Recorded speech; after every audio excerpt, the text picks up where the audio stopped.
In moment 4, you only have one task, and that is to step back away from your obsession and name it. You can name it OCD, you can name it Frank, you can name it anything you want, as long as it means there it is.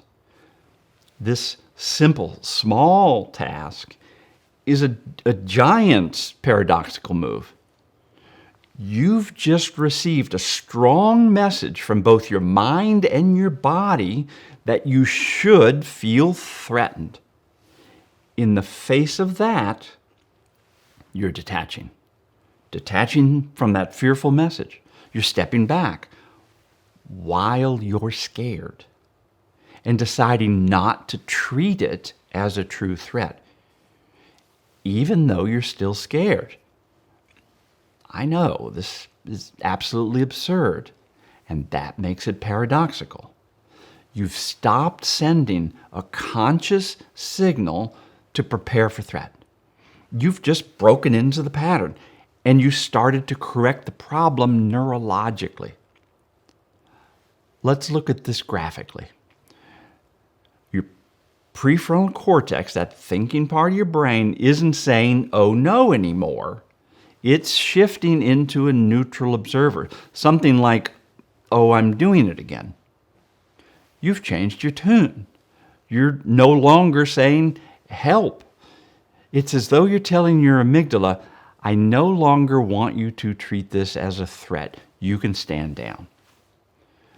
Now, just to be neurologically correct here, there's no pathway from your prefrontal cortex to your amygdala that tells it to calm down. The amygdala only hears messages of threat.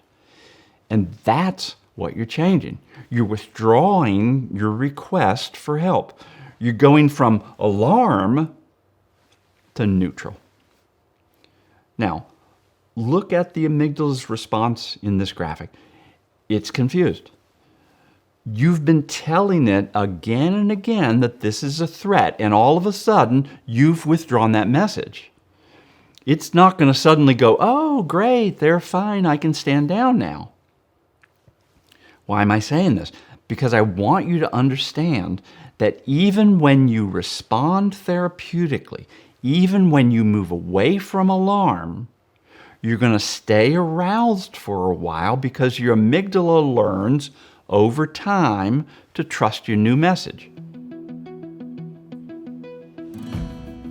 What do we bring into moment 4? Mindfulness. If you studied mindful meditation, then you probably already know that mindfulness is stepping back.